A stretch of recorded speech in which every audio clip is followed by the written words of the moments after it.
C C C, সারা রাত এক ঘরে প্রাপ্তবয়স্ক অবিবাহিত ছেলেমেয়েরা কাটায় কিভাবে? হায় হায় হায় খোদা, জাত মান সব গেল দেখছি।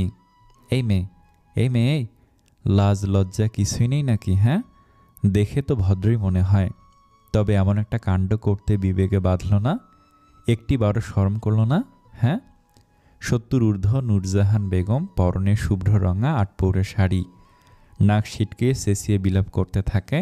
শেষে ধমকের সুরে বলে তীক্ষ্ণ চোখে তনুজার দিকে চাইলেন। তনুজা যেন পাথর হয়ে জমেছিল। কি থেকে কি হয়ে গেল এখনো বুঝে আসছে না তনুজার।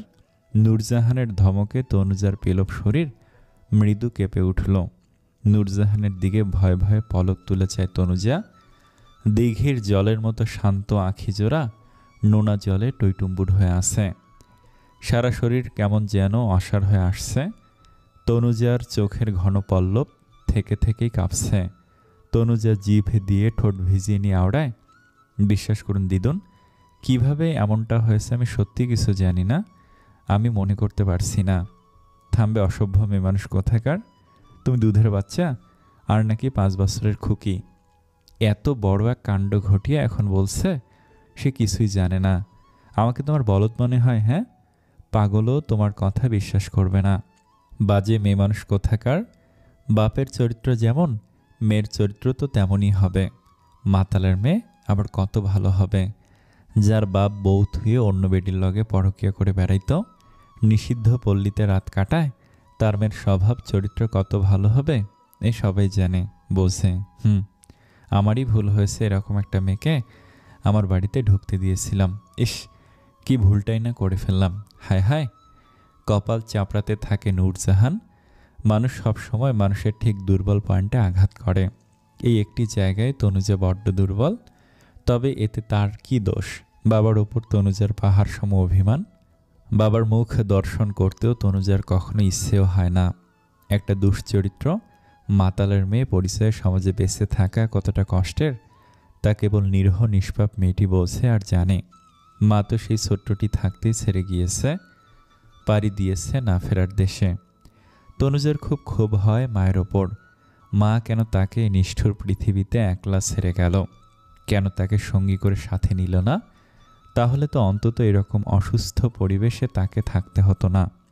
তনুজার নাক টেনে হাতের উল্টো পাশ দিয়ে গাল গড়িয়ে পড়া পানিটুকু মুছে নেয়। উপস্থিত কয়েক জোড়া চোখ তনুজার দিকে কেমন দৃষ্টিতে তাকিয়ে আছে। সবার চোখে তনুজার জন্য ঘৃণা ঝরছে। নূরজাহানের পাশে তার ছোট মেয়ে, বয়স 40 ঊর্ধ্ব তামান্না, বাঁকা চোখে তাকিয়ে আছে। নূরজাহান তো চোখ দিয়ে যেন গিলে খাচ্ছে। বুয়া মাজেদা কপাল কুঁচকে তাকিয়ে তামাশা দেখছে আর মনে মনে আড়ালে হাসছে। তনুজা ঘাড় ঘুরিয়ে এ বাড়ির ছোট বউ শিরিন সুলতানার দিকে চাইল।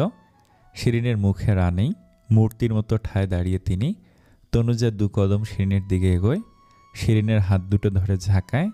অসহায়ত্ব ঝরল তনুজার কণ্ঠে। সে বলল, আন্টি, আপনি কিছু বলুন, এভাবে চুপ থাকবেন না প্লিজ। প্লিজ আন্টি, এভাবে চুপ থেকে ওনাদের সাথে নীরব সম্মতি জানাবেন না। দয়া করে আমাকে বোঝার চেষ্টা করুন। আমি সত্যি বলছি, আমি জানি না, আমি জানি না আমি কি করে ইভান ভাইয়ের রুমে ছিলাম। Trust me. শিরিন তনুজাকে আগলে নেয়। তনুজার মাথাটা পরম মমতায় বুকে রাখে। শাশুড়ির দিকে তাকিয়ে ভরাট গলায় বলল, মা, আমার মনে হয় যা হওয়ার হয়েছে, আমাদের এখানে থেমে যাওয়া উচিত। কথাটা পাঁচকানা হওয়ার আগেই চুপ করে যাওয়াই বেটার। নূরজাহানের মুখে অন্ধকার নামল। ফর্সা মুখ কালো করে খেকিয়ে উঠলেন। যা সব ঘটেছে সব তোমার জন্য। তোমার জন্যই এমন একটা কেলেঙ্কারি হয়ে গেল। যদি না তুমি এই মেয়েটাকে এই বাড়িতে আশ্রয় দিতে, আর না তো এরকম বিশ্রী ঘটনা ঘটত। বাড়িতে 2টা জোয়ান ছেলে আছে, সেখানে তুমি কি করলে? বান্ধবীর অসহায় মেয়েকে আশ্রয় দিয়ে ভালো মানুষই দেখালে। আমি পই পই করে বলেছিলাম, এরকম যুবতী মেরে বাড়িতে রাখো না। সাহায্য করার হলে ঠিক আছে করো, হাতে রে ম্যাচ ঠিক করে দাও, ম্যাচে থাকা। শুনলাম তো আমার কথা। হলো, এবার মান সম্মান সব গেল তো। আমি সম্ভ্রান্ত পরিবারের মেয়ে, আমার শ্বশুর ঘরও সম্ভ্রান্ত। সেখানে এরকম একটা ঘটনাকে ধামাচাপা দিই কী করে? এরকম একটা মারাত্মক বিষয় তুমি ধামাচাপা দেওয়ার কথা কি করে ভাবো বৌমা? তোমার কি জ্ঞান বুদ্ধি বিবেক সব জলাঞ্জলি দিয়ে দিয়েছ? আমার বাড়ির বউ হয়ে তোমার মুখ থেকে নির্বোধের মতো কথা আমি মোটে আশা করিনি। ডাকো এই মেয়ের দাদিকে, আজ এর একটা বিহিত করতেই হবে। এমন নষ্ট চরিত্রের নাতনিকে আমাদের ঘাড়ে চেপে দিয়ে তিনি আরামসে আছেন। দাদিকে ডাকার কথা শুনতেই তনুজার পিলে চমকে উঠল। আতকে উঠে তনুজা একপাশে দাঁড়ানো সুঠাম দেহের অধিকারী ইফতিয়ার ইভানের দিকে চাইল। লোকটার চুলগুলো এলোমেলো হয়ে আছে, কপাল ছাড়িয়ে ভুরু পর্যন্ত নেমেছে এলোমেলো চুল। তনুজা কিছু পল ওই মানবের দিকে অবাক নয়নে তাকিয়ে রইল। তনুজা বুঝতে পারছে না এই লোকটা এত চুপচাপ কেন, এ কিছুই বলছে না কেন। তনুজা এক বুক আশা নিয়ে ইভানের সামনে দাঁড়ায়। ইভানের দিকে মুখটা তুলে তাকে ভেজা গলায় বলল, আপনি এভাবে চুপ করে আসছেন কেন? সবাইকে ক্লিয়ার করুন, আপনারা আমার মধ্যে এমন কিছুই হয়নি যা সবাই ভাবছে। আর আপনার আর আমার অমন কোনো সম্পর্ক নেই, আর না তো কোনো দিন ছিল। প্লিজ সবাইকে খুলে বলুন। ইভান 2 হাত ট্রাউজারের পকেটে গুজে দৃষ্টি ফ্লোরে নিবদ্ধ করে রেখেছিল। পরপর মাথা তুলে শান্ত নজরে তনুজার অসহায় মুখশ্রী দেখল। নির্লিপ্ত জবাব এলো, আমি রাতে ড্রিঙ্কস করে বাসায় ফিরেছিলাম। ড্রিঙ্কস অবস্থায় থাকলে মানুষের হিতাহিত জ্ঞান থাকে না, আর পরবর্তীতে সব কিছু তার মেমোরিতেও থাকে না। সো আমি মনে করতে পারছি না অ্যাকচুয়ালি রাতে আমার সাথে কি ঘটেছিল। আর সকালে ঘুম ভাঙার পরেরটা তো তুমি নিজেই জানো। তনুজার মাথায় আকাশ ভেঙে পড়ল যেন। এর উত্তর ইভানের থেকে আসবে তা সে কোশ্চিনকালেও ভাবেনি। তনুজার পায়ের নিচ থেকে মাটি সরে যায়, চারিদিকটা কেমন ঘুরতে থাকে তনুজার কাছে। নূরজাহান আবার বিলাপ করতে থাকেন, সি, এরপরেও ছোট বৌমা তুমি আমাকে ঘটনাটা চাপা দিতে বলবে? আর দাদু ভাইয়ের কথা শুনে তো মনে হচ্ছে সব দোষ এই মেয়েই খারাপ। তনুজার চারিপাশটা ঘুরতে থাকে, চোখের সামনে সব কিছু ঝাপসা হয়ে আসে। তনুজা 2 হাতে কপাল চেপে ধরে। সব কিছু অন্ধকার হয়ে আসতেই মেঝেতে লুটিয়ে পড়ে। মির্জা বাড়িতে আসা তনুজার 1 মাসও হয়নি। মাতাল বাবা এক বিপত্নিক 40 ঊর্ধ্ব 2 বাচ্চার বাপের সাথে বিয়ে ঠিক করেছিল তনুজার। বিয়ের আগের দিন তনুজার দাদি সুফিয়া তনুজার মায়ের বান্ধবী শিরিনের কাছে সাহায্য চান। আপাতত কটা দিন যেন তনুজাকে থাকার ব্যবস্থা করে। এর মধ্যে সুফিয়া তার একমাত্র মেয়ের কাছে তনুজাকে পাঠিয়ে দিবেন। তনুজার ফুপা ফুপি চিকিৎসা নিতে ইন্ডিয়া গিয়েছে। 3 মাসের ভিসায় তারা ইন্ডিয়া চিকিৎসা নিতে গিয়েছে। ওনারা ফিরলেই তনুজাকে তাদের কাছে একেবারে পাঠিয়ে দিবেন সুফিয়া। মাতাল বিকৃত মস্তিষ্কের বাবা নামক কলঙ্কিত নোংরা মানুষের ছায়াও পড়তে দেবে না তনুজার ওপর। আজ যে সকালে মির্জাবাড়ির কাজের বুয়া মাজেদা ইভানের রুম ঝাড়ু দিতে গিয়ে এক বেডে ইভান আর তনুজাকে দেখতে পায়। মাজেদা সি করে চিৎকার করে বাড়ির সবাইকে জড়ো করে। মাজেদার হাঁক ছেড়ে ডাক, তারপর সবার হইচইয়ে তনুজার ঘুম হালকা হয়। শোয়া থেকে ধপ করে উঠে বসে সে। তার মাথাটা কেমন যেন ঝিম ধরেছিল। ঘুম ভেঙে ইভানের রুমে নিজেকে দেখে বিস্মিত হয় তনুজা। সে কখন এখানে এলো সেসব কিছুই মনে করতে পারে না। তারপর নূরজাহান সহ বাড়ির প্রতিটা সদস্য তনুজাকে দোষারোপ করতে থাকে। এই তো কিছুক্ষণ আগে সুফিয়া আসছে। নাতির ঘরে একটা মেয়ে ছিল, সেখানে সব দোষ যেন মেয়েটারই। নাতির এতে কোনো দোষ নেই, মেয়েটার চরিত্রে সমস্যা আছে। নাতি ধোয়া তুলসী পাতা। মেয়ে যদি এত ভালোই হবে ছেলেটার ঘরে কি করতে গিয়েছিল? ছেলেটা জোর করলে চিৎকার করতে পারত, বাড়ি ভর্তি লোকজন ছিল। তার মানে এখানে সব দোষ কেবল তনুজার। ইভান পুরুষ মানুষ, আর পুরুষ মানুষের ভার্জিনিটি হারায় না, তারা নষ্টাও হয় না, তাদের কোনো দোষও থাকে না। নূরজাহান ঠিক এমন করেই বলেছিল সুফিয়াকে। বসার ঘরে সোফায় মাথা নিচু করে বৃদ্ধা সুফিয়া বসে আছে। নূরজাহান রাজকীয় সিঙ্গেল সোফায় বসেছে, যেন রাজ দরবারে বিচার সভায় সে প্রধান বিচারক। শিরিন আর তামান্না একপাশে দাঁড়িয়ে। নূরজাহান গম্ভীর মুখে বলল, সব তো শুনলেন, কাজের বুয়াদের তো জানেনি কেমন স্বভাব। এই ঘটনার চাক্ষুষ সাক্ষী হলো মাজেদা। সে আমাদের এখানে ছাড়াও এই তল্লাটে আরও কয়েক বাসায় কাজ করে। মুহূর্তে খবরটা ছড়িয়ে দিবে সে। ছোটবেলায় এক গল্পে শুনেছিলাম কোনো এক রাজার বউয়ের কালো বাচ্চা হয়েছিল। এক দাসী বলল, রানিমার কালো দেখতে ছেলে হয়েছে। এই খবর অন্যজন বলে, রানিমার কাকের মতো কালো দেখতে ছেলে হয়েছে। এরকম করতে করতে রাজ্যে গুজব রটে যায় রানিমার কাক হয়েছে। তো বুঝছেনই তো আমাদের সম্ভ্রান্ত মির্জা বাড়ি, মানুষ গুজব রটে মান সম্মান শেষ করে দিবে। এমনিতেই শত্রুর অভাব নেই, তিলকে তাল করতে ওস্তাদ সবাই। একবার ঘটনাটা জানাজানি হলে সমাজে মাথা নিচু হয়ে যাবে। আমার কাছে সব থেকে আগে আমার মির্জা বাড়ির সম্মান, যে আমি বেঁচে থাকতে ধূলিসাৎ হতে দিব না। তাই কথাটা পাঁচকান হওয়ার আগেই, জল গড়িয়ে পড়ার আগে একটা সিদ্ধান্তে যেতে চাই। আপনার নাতনি যদিও আমার নাতির এই মির্জা বাড়ির যোগ্য নয়, না আছে রূপ, না আছে গুণ আপনার নাতনির, কোন দিক থেকে আমার বাড়ির বউ হওয়ার যোগ্যতা নেই এই মেয়ের, তারপরেও আমি এই মির্জা বাড়ির সম্মান রক্ষার্থে ওদের দুজনের বিয়ে দিতে চাচ্ছি। এতে আপনি কি বলেন? পিটপিট করে চোখ মেলে তাকানোর চেষ্টা করছে তনুজা। শাঁসা শব্দে ঘোড়া ফ্যানের দিকে কিছু পল থ মেরে তাকিয়ে থাকে তনুজা। পরপর মস্তিষ্ক সজাগ হতেই আশেপাশে তাকায়। পায়ের কাছে বিছানায় বসে আছে ফুল, তনুজার প্রতিবেশী বোন। তনুজার সাথে ভারী মিষ্টি সম্পর্ক ফুলের। দাদির সাথেও ফুলের বেশ সখ্যতা। পান পিষে দেয়, আবার দাদির পান নিয়ে খায় ফুল। কোথাও গেলে ফুল দাদির পিছ ধরে। এখানে ফুলকে দেখতে পেয়ে তড়িঘড়ি করে উঠে বসে তনুজা।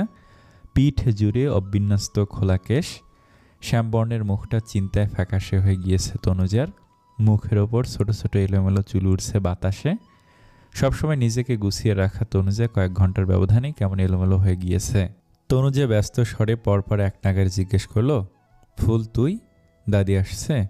ওরা দাদিরে কি বলছে? দাদি নিশ্চয়ই ওদের কথা বিশ্বাস করেনি। আমি দাদির সাথে কথা বলবো। ফুল দাদি কই, দাদি কই? ফুলের মুখটা ভার, বিরস স্বরে বলল, দাদি ওনাগো লগে কথা কইতাছে। তোমার আইজ বিয়া তনু আপা? আমি শুনলাম ইভান নাকি নাম, ওই বেড়ার লগে আইজ সন্ধ্যায় তোমার বিয়া। দাদি আমারে কইল বিয়া পড়াইয়া থুইয়া তারপর বাড়ি যাইব। বিনা মেঘে যেন বজ্রপাত হলো। তনুজার বুকের ভেতর অস্থিরতার সৃষ্টি হয়। সাথে সাথে হ্যাং হয়ে আসছে মাথা। কি করবে ভেবে পাচ্ছে না। তনুজা তার মুঠোফোনটা খুঁজতে থাকে আর বিড়বিড় করে আওড়ায়, দিব্য, দিব্য, একমাত্র দিব্যই পারবে আমাকে এই বিপদ থেকে বাঁচাতে। সবাই ভুল বুঝলেও দিব্য ঠিক আমাকে বুঝবে। আমাকে এক্ষুনি দিব্যর সাথে কথা বলতে হবে। আজকেই তো দিব্যর ফেরার কথা। প্লিজ দিব্য, ফার্স্ট আসো তুমি, আমাকে তোমার খুব প্রয়োজন। সারা ঘরময় তন্ন তন্ন করে খুঁজিও ফোন পাচ্ছে না তনুজা। তনুজার নিজেকে পাগল পাগল ঠেকছে। তনুজা ড্রয়ারে ফোন খুঁজতে থাকে। এর মধ্যে শিরিন আসে খাবার নিয়ে। খাবারটা টেবিলে নামায়। তনুজা শিরিনকে দেখে উদ্ভ্রান্তের মতন ছুটে সামনে দাঁড়ায়। আন্টি, আন্টি, যা হতে যাচ্ছে তা মোটেই ঠিক হচ্ছে না, একদম ঠিক হচ্ছে না। আন্টি আর কেউ না জানুক, আর জানুক আপনি তো জানেন আমি কেমন। কথা সম্পূর্ণ করতে দেয় না শিরিন সুলতানা। তিনি গম্ভীর কণ্ঠে বললেন, ভুলে যাও সবটা, যা হচ্ছে মেনে নাও। তনুজা আহত হলো। বুকের ভেতরটা তার ক্ষত বিক্ষত হয়। অসহনীয় যন্ত্রণায় বক্ষপিঞ্জর ছটফট করছে। তনুজা অশান্ত গলায় বলে, দয়া করুন আন্টি, আপনি সবটা সামলে নিন, আমায় একটু সময় দিন, আমি প্রুফ করে দেব আমি খারাপ নই। আর না তো আমার ওরকম বাজে ইন্টেনশন ছিল। ভেবে নাও যা হচ্ছে হয়তো ভালোর জন্যই। তোমার দাদি মতামত জানানোর পরে এই সিদ্ধান্ত নেওয়া হয়েছে। খাবারটা খেয়ে নিও, ওদিকে আমাকে ডাকছে। শিরিন আর কোনো কথা না বলেই প্রস্থান করে। তনুজা শিরিনের যাওয়ার দিকে ফ্যালফ্যাল করে ঠায় তাকিয়ে রয়। সুফিয়া নাতনির কাছে আসতেই তনুজা তার দাদিকে বোঝানোর চেষ্টা করে এই বিয়ে করা সম্ভব নয় তার পক্ষে। সুফিয়া অটল থাকে তার সিদ্ধান্তে, বোঝায় তনুজাকে হয়তো এটাই তার জন্য মঙ্গলকর। সৃষ্টিকর্তা যা করেন ভালোর জন্যই করেন, সবটা মেনে নিতে বলেন। পরন্ত বিকেল, শিরিনের রুমে দাঁড়িয়ে মা ছেলে। দিব্যর ফর্সা মুখটা কালো হয়ে আছে, চোখ দুটো থেকে আগুন বেরোচ্ছে যেন। রাগে ক্রোধে ফুঁসে ওঠে দিব্য। কাঁচের ফুলদানিটা এক হাত দিয়ে ফেলে দেয় ফ্লোরে। মুহূর্তে কাঁচ ভাঙার শব্দ রুম জুড়ে ধ্বনিত হতে থাকে। শিরিন শুধু দীর্ঘশ্বাস ফেলল। দিব্য দাঁত কিরমির করে বলল, মাম্মা, তুমি সব জেনে চুপ করে মেনে নিচ্ছ কেন? আর এত কিছু ঘটেছে তুমি আমাকে ফোন দিয়ে জানাওনি কেন? এই বিয়ে এক্ষুনি বন্ধ করো। শিরিন শান্ত গলায় বলে, দিব্য, তুমি মাত্র আসলে, শাওয়ার নাও, ফ্রেশ হও আর মাথা ঠান্ডা করো।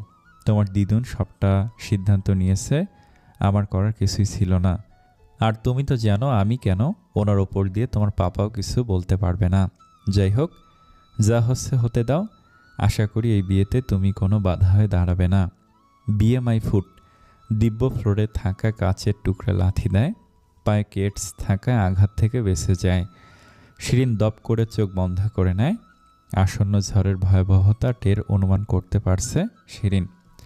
দিব্য বড় বড় শ্বাস ফেলে রাগ কন্ট্রোল করার চেষ্টা করে, দাঁতে দাঁত চেপে বলতে থাকে, মাম্মা আমি দিদুনের সাথে কথা বলবো। আর তনুজার মতো একটা ভালো মেয়ে কখনো একজন মেন্টালি সিক ড্রিঙ্কার সাইকোকে ডিজার্ভ করে না। মাম্মা তনুজা কখনো এই ড্রাঙ্কারকে ডিজার্ভ করে না তনুজা ডিজার্ভ। চিল্লিয়ে বলতে থাকে দিব্য। শিরিন স্পষ্ট রাগে দৃষ্টিতে তাকালো ছেলের দিকে। দিব্য, ইভান তোমার বড়, সে তোমার বড় ভাই, তাকে সম্মান দিয়ে কথা বলবে। আমার সামনে ইভানকে নিয়ে কখনো এরকম কথা পুনরায় বলবে না, আমি তোমাকে সাবধান করে দিলাম। ভাই মাই ফুট, আমার বিশ্বাস সবটা জেনে বুঝে এরকম নোংরা শখ কষেছে সে। আমি ওকে সফল হতে দেব না মাম্মা, কখনোই না। ঠাস করে শব্দ হয়, বদ্ধ ঘরের শব্দটা চতুর্দিকে ছড়িয়ে পড়ল। দিব্য এক হাত গালে ধরে মায়ের দিকে ফ্যালফ্যাল করে চাইল। মা তাকে চর মেরেছে, এটা অবিশ্বাস্য দিব্যর কাছে। দিব্য অস্ফুট আওড়ায়, মাম্মা তুমি আমাকে মারলে? অন্যের ছেলের জন্য নিজের ছেলের গায়ে হাত তুললে? শিরিন বড় বড় শ্বাস ফেলতে থাকে। বড় হওয়ার বুদ্ধি হওয়ার পর এই প্রথম ছেলের গায়ে হাত তোলে শিরিন। একমাত্র ছেলে হয়, খুব আদরে বড় করেছে। শিরিনের চোখের মণি তার ছেলে সাফওয়ান, দিব্য মির্জা। শিরিন প্রলম্বিত শ্বাস ফেলে বলল, হ্যাঁ হ্যাঁ, অন্যের ছেলের জন্য নিজের ছেলেকে মেরেছি আমি। তুমি ভুলে যেতে পারো, আমি ভুলতে পারি না। আজ যে তুমি যাকে ড্রিঙ্কার মেন্টালি সিক বলছো, সে আজ আমাদের জন্য এরকম হয়েছে। আমরা তার কষ্ট বুঝিনি, তাকে ঠিকভাবে আগলে রাখতে পারিনি। ছেলেটা মায়ের আদর ভালোবাসা থেকে বঞ্চিত হয়েছে শুধু, কিন্তু তোমার জন্য দিব্য। তোমাকে বাঁচাতে গিয়েই সেই অন্যের মাম্মাই প্রাণ হারায়। তারপর আমরা কি দিলাম, কি দিয়েছি ছেলেটাকে? কিছু দিতে পারিনি। তুমি নিজেও ছেলেটার সাথে চিট করেছিলে। ছোটবেলায় ইভান মানসিকভাবে ভেঙে পড়ে। মাকে হারানোর শোক তার মনে মস্তিষ্কে প্রভাব ফেলে। একটা হাসি খুশি ছেলে কেমন বদলে যেতে থাকে। পরবর্তীতে যখন সে দ্বিতীয় আঘাত পায়, সে নিজেকে তিলে তিলে শেষ করে দিতে চায়। ইভান মানসিক ডিসঅর্ডারের মধ্যে আছে। নিঃসঙ্গতা, একাকিত্ব তাকে কুড়ে কুড়ে খায়। আমরা নিজেদেরকে নিয়ে এত ব্যস্ত যে ছেলেটার দিকে তাকানোর ফুসরত মেলেনি। ছেলেটা দিন দিন নিজেকে শেষ করে দিচ্ছে, সেদিকে আমাদের নজর অবেলায় এসে পড়ল। সাইকোলজিস্ট, সাইকিয়াট্রিস্ট ডেকেও কোনো লাভ হলো না। শিরিনের দু চোখের কোল গড়িয়ে পানি পড়তে লাগলো। শিরিন দিব্যর দুই ডানা ধরে বলল, দিব্য মনে আছে তোমার সাইকোলজিস্ট কি বলেছিলেন ইভানকে? আগের মতো হাসি খুশি স্বাভাবিক জীবনে ফিরে আনার জন্য একজন সঙ্গী প্রয়োজন। আমি তো আশার আলো দেখছি। ইভান বিয়েতে রাজি হয়েছে, আমার বিশ্বাস হচ্ছে না। ইভান আবার কখনো বিয়েতে মত দিবে, সংসার করতে চাইবে, এটা আমার কাছে কল্পনাতীত ছিল। আমি স্বপ্নেও ভাবিনি। দিব্যর কাছে অসহ্য লাগছে। দিব্যর দু চোখে তনুজার মুখটা ভাসছে, আর ভাসছে কিছু কিছু সুন্দর মুহূর্ত। মনের ক্যানভাসে বারংবার উকি দিচ্ছে দুজনে মিলে রঙিন স্বপ্ন দেখার কত শত জল্পনা কল্পনা। মস্তিষ্কে স্মৃতিরা হানা দিতেই দিব্যর নিজেকে এলোমেলো লাগছে। রাগে দিব্যর ফর্সা মুখে লাল আভা ছড়িয়ে পড়েছে, সাথে কপালের নীল রগগুলো দৃশ্যমান। দুই হাত দিয়ে মায়ের হাত দুটো ঝাঁকি দিয়ে সরায় দিব্য। মায়ের দিকে পিঠ করে পিছন ঘুরে দাঁড়ায়, এক হাতে কপাল স্লাইড করে রুর কণ্ঠে বলল, মাম্মা তুমি বুঝতে পারছো না, ও প্রতিশোধ নিচ্ছে, আমার থেকে প্রতিশোধ নিচ্ছে ও। আই রিপিট, ও সাফওয়ান দিব্যর থেকে রিভেঞ্জ নিচ্ছে। তৃষাকে আমি হেল্প করেছিলাম, সে রাগ ক্ষোভ থেকেই ও আমার থেকে তনুকে কেড়ে নিচ্ছে। মাম্মা আমি সবটা বোঝার পরেও চুপ থাকি কি করে? বাসর ঘরে বসে আছে ফারিস্তা নূর তনুজা। তবে এটাকে আদতেই বাসর ঘর বলে? কারণ বাসর ঘর কথাটা শুনলেই সাধারণত চোখের ওপর জলজল করে ফুলে ফুলে সজ্জিত ঘর, যে ঘরে রঙিন স্বপ্ন নিয়ে নতুন জীবনে পদার্পণ করবে নববধূ। তবে কারো কারো ক্ষেত্রে এর ব্যতিক্রমও ঘটে। কখনো পরিবারের চাপে বা অন্য কোনো কারণে স্বপ্ন ভেঙে মনের চাওয়াকে প্রায়োরিটি না দিয়ে পরিস্থিতির শিকার হতে হয়। তেমনি আজ পরিস্থিতির শিকার হয়েছে তনুজা। রঙিন স্বপ্ন নিয়ে সে স্বামীর ঘরে পা রাখতে পারেনি। তার স্বপ্ন, তার মনের চাওয়া, তার ভালোবাসা কাঁচের টুকরোয় পরিণত হয়েছে। ভেঙে গুঁড়ো গুঁড়ো হয়েছে তার রঙিন স্বপ্ন, ক্ষতবিক্ষত হচ্ছে তার ছোট্ট হৃদয়। স্বপ্ন ভেঙে মনের চাওয়া, ইচ্ছের বিরুদ্ধে সে আজ পুষ্পবিহীন, সাজানো কক্ষবিহীন, কথিত বাসরঘর তথা স্বামীর ঘরে। এই তো আজ সন্ধ্যায় 3 বার কবুল বলে তনুজা আর ইভানের বিয়ে হয়েছে। তনুজার গায়ে লাল টকটকে বেনারসি, গলায় একটা হার, কানে ঝুমকা, 2 হাতে 2টো বালা, মুখে নেই কোনো সাজসজ্জা। এটাই ছিল তনুজার বিয়ের সাজ। শিরিন সুলতানা তনুজাকে শাড়ি পরানোর সময় বলেন, শাড়ি আর গহনাগুলো ইভানের মায়ের। ফাঁকা ঘরে হাঁটুতে মুখ গুজে ফ্লোরে বসে আছে তনুজা। তনুজার নিজেকে বড্ড অসহায় ঠেকছে, খুব বেশি অসহায় লাগছে তনুজার। এই ঘরে ওই লোকটার সাথে কি করে একসাথে থাকবে, কি করে লোকটার সাথে সারা জীবনের বাকিটা পথ পাড়ি দিবে। না না না, তনুজা ভাবতে পারছে না, ভাবতে পারছে না সে, যার প্রতি বিন্দুমাত্র ভালোবাসা নেই। যদি থেকে থাকে সেটা হলো ঘৃণা। ঘৃণিত একটা লোকের সাথে এক ছাদের নিচে কি করে থাকবে তনুজা, কি করে? এই বাড়িতে থাকাকালীন তনুজা শুনেছে লোকটা অতিরিক্ত মদ্যপান করে, আর সচক্ষে দেখেছেও তো বুয়াকে এই রুম থেকে বড় মদের খালি বোতল নিয়ে বের হতে। তনুজা ছোট থেকে নেশাগ্রস্ত লোকেদের ভয় পায়, আর নীরব ঘৃণা থাকে সেই সব নেশাগ্রস্ত লোকেদের ওপর। কিন্তু ভাগ্যের কি পরিহাস, আজ একজন অসুস্থ নেশাগ্রস্ত মানবী তার স্বামী, হ্যাঁ তার স্বামী। তনুজার তার মায়ের কথা বড্ড বেশি মনে পড়ছে আজ। চোখের সামনে বারংবার ভেসে উঠছে বাবার নেশা করে বাড়ি ফিরে মায়ের ওপর করা অত্যাচার, অকথ্য ভাষায় গালিগালাজ। বাবা মারধরও করতো মাকে। সেই সময় ছোট্ট তনুজা ভয়ে সিটিয়ে একপাশে লুকিয়ে থাকতো। তার খুব ভয় করত বড় হয়ে যখন বাবার বাজে চরিত্রের কথা লোক মুখে শুনল, সেই থেকে বাবার প্রতি তীব্র হলো ঘৃণা। এই লোকটাও মদ্যপান করে, এও নিশ্চয়ই চরিত্রহীন হবে। বেছে বেছে তনুজার ভাগ্যে এমন একটা লোকের সাথেই জড়ানো ছিল। হায় খোদা, এটা কেমন পরীক্ষা! তনুজার সত্তা জানান দিচ্ছে, তনুজার পরিণত বোধ হয় তার মায়ের মতোই হতে যাচ্ছে। তনুজা ফুপিয়ে উঠল, ঝরঝর করে কেঁদে উঠে অস্ফুটে আওড়ায়, হে খোদা, আজ আমার মনে হচ্ছে আত্মহত্যা মহাপাপ না হলে অনেকে এই নিষ্ঠুর পৃথিবীতে থাকতো না, থাকতো না, থাকতো না এই নিষ্ঠুর পৃথিবীতে। এই পৃথিবী খুবই নিষ্ঠুর। আমি এক হতভাগিনী এই পৃথিবীতে, যার বাবা থাকতো বাবার আদর স্নেহ ভালোবাসা পায়নি, যার বাবাকে সে প্রচণ্ড ঘৃণা করে। এই নিষ্ঠুর নির্দয় পৃথিবী প্রথমে মাকে কেড়ে নেয়, যেটুকু শান্তি ছিল সেটুকু আজ কেড়ে নিল। আমার চোখে আমি ধুধু মরুভূমি দেখতে পাচ্ছি, যেখানে আমার জন্য এক অন্ধকার কষ্টের ভবিষ্যৎ হাতছানি দিচ্ছে। সৃষ্টিকর্তার ওপর তনুজার মাঝে মাঝে অভিমান হয়, অভিমান হয় তার ভাগ্যের ওপর। ভাগ্যটা একটু সুপ্রসন্ন হলে খুব কি বেশি ক্ষতি হয়ে যেত। দাদি চলে যাওয়ার আগে কত কি বুঝ দেয়, সান্ত্বনা বানিয়ে আওড়ায়। সামনে কি আছে সেটাকে বলতে পারে না, আর না তো কেউ জানে। তবে ভালো কিছুর আশা রাখতে হয়। সৃষ্টিকর্তা যা করেন ভালোর জন্যই করেন, তার সিদ্ধান্তে নিরাশ হতে নেই। কিসে কল্যাণ নিহিত আছে আমরা জানি না, তবে আশা হারাতে নেই। আমার সোনা আপা যদি ভালো হয়ে থাকে তবে সেই ভালোর ফল পাবেই, এটা আমার বিশ্বাস। আমার আপা খুব বুঝদার, আশা করি তুমি হতাশ হবে না, আর না তো নারাজ হবে। সবুর করো, কষ্টের দিন শেষ হবে। আরও অনেক কিছুই বলে বুঝ দেয় দাদি। দাদির দেয়া বুঝ আজ আর মন মানতে চাইছে না, মনটা আজ ভাগ্যকে দোষারোপ করছে। দাদির কথাগুলো পরপর স্মরণ করে ঝরঝরিয়ে কাঁদতে কাঁদতে আফসোস করে সে। দাদি, তোমাকে আমি কতবার করে বললাম, সমাজ সবাই যা বলার বলবে, তুমি দয়া করে এই বিয়ে থামাও, আমাকে তোমার সাথে নিয়ে যাও। আমি এখানে এভাবে থাকতে পারবো না, সম্ভব নয় আমার পক্ষে। কিন্তু আজ যে তুমি আমার কোনো কথাই শুনলে না। এত বড় দুনিয়ায় আমি সবার বোঝা হয়ে আছি। এতদিন দাদি তোমার বোঝা হয়েছিলাম। ভালো হয়েছে, ভালো হয়েছে, তোমার ঘাট থেকে আমি নামক বোঝা নেমেছে তো এবার। অসহায় তনুজা দাদির প্রতি অভিযোগ করতে থাকে। বড় বড় শ্বাস ফেলে তনুজা বিছানার সাথে মাথা ঠেকায়। চোখ দুটো বুঝতে দিব্যর কথা মনে পড়ে। দিব্য, দিব্য, দিব্য কি আমার মতো কষ্ট পাচ্ছে? দিব্য বোধ হয় আমার থেকেও বেশি কষ্ট পাচ্ছে, কারণ ভালোবাসার শুরুটা দিব্যর দিক থেকেই হয়েছিল। দিব্য, আই এম সরি, তুমি আমাকে মাফ করে দিও।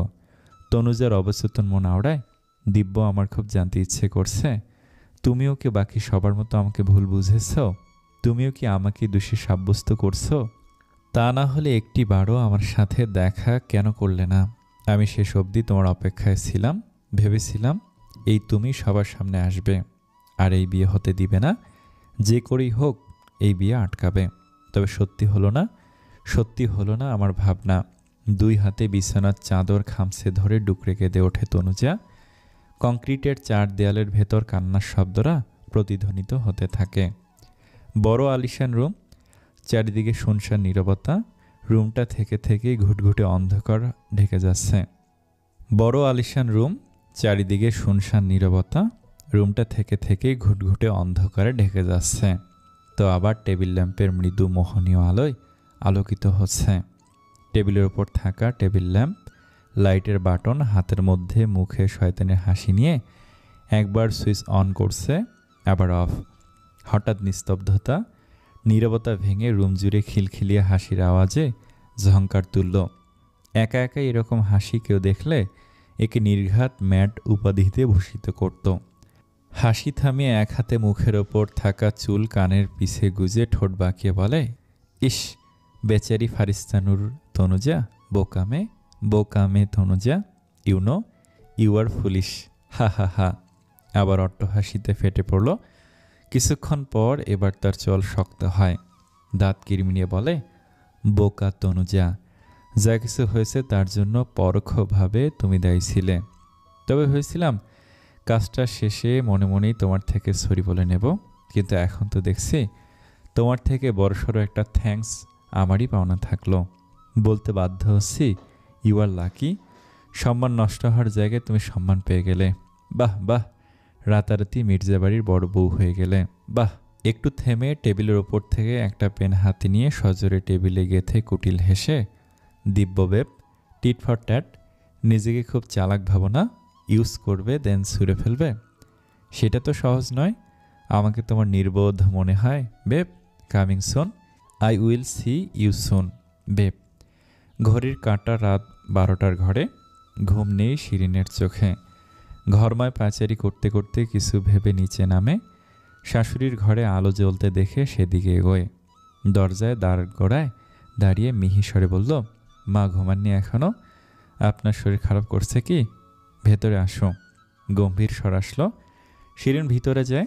নূরজাহান রকিং চেয়ারে বসে, হাত দুটো চেয়ারের হাতলে ওভাবে বসে তীক্ষ্ণ দৃষ্টিতে তাকে বলল, ইভান বাড়ি ফিরেছে? না না, মা এখনো ফেরেনিও।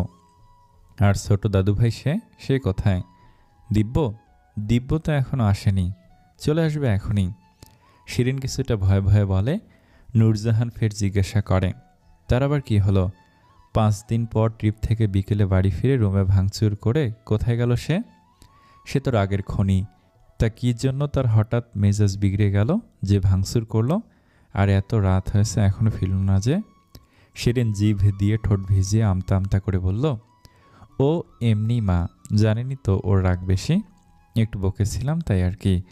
শিরিন গুছিয়ে মিথ্যে বলে পরপর ছেলের সাফাই গাইতে।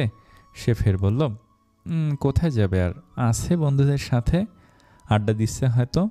বন্ধুদের সাথে থাকতেও পারে, আপনি চিন্তা করবেন না। দিব্যর সাথে আমার ফোনে কথা হয়েছে। একবার বলছে এখনই চলে আসবে, আবার বলছে থাকতেও পারবে। কিছু কি লুকাচ্ছ, আড়াল করছো আমার থেকে? ইয়ে না মানে মা। দীর্ঘশ্বাস ফেলে সোজা হয়ে বসে নূরজাহান। ভরাট গলায় বলল, আজ আমি একটা কথা বলতে বাধ্য হচ্ছি বৌমা। তুমি অন্যের ছেলেটাকে তো দেখে রাখতে পারোনি, সাথে নিজের ছেলেটাকেও। সংসার ব্যবসা একসাথে সামলাতে গিয়ে সংসারের প্রতি তুমি উদাসীন ছিলে। ব্যবসা আমার ছেলেরা একা হাতে সামলাতো না। তুমি নিজেকে সব ক্ষেত্রে পারদর্শী প্রকাশ করতে গিয়ে আমার কথা না শুনে অফিসের কাজে জড়িয়ে পড়লে। অফিসের কাজ করে বাড়ির বাচ্চাদের সময় দিতে পারোনি, তাদের যত্ন নিতে পারোনি। সংসারে মনোযোগ তোমার ছিল না। তুমি ভেবেছ অর্থ দিয়েই সব হয়, যখন যা প্রয়োজন তা দিলেই ভালোবাসা হয়, যত্ন নেওয়া হয়। নিজের ছেলেটাকে তো বদমেজাজি জিদি বানিয়েছ। সঠিক আদব কায়দার খুব অভাব ছোট দাদু ভাইয়ের। আরেকজন, উফ, তার কথা নাই বলি। শিরিন নিশ্চুপ ঠায় দাঁড়িয়ে রইল। মুখে তার একটিও কথা নেই। শাশুড়ির কথায় তার নীরব সম্মতি আছে। শাশুড়ির কথা পুরোপুরি না হলেও একেবারে মিছে নয়। সত্যি তো ছেলেরা কে কী করেছে সেদিকে তার নজরই ছিল না।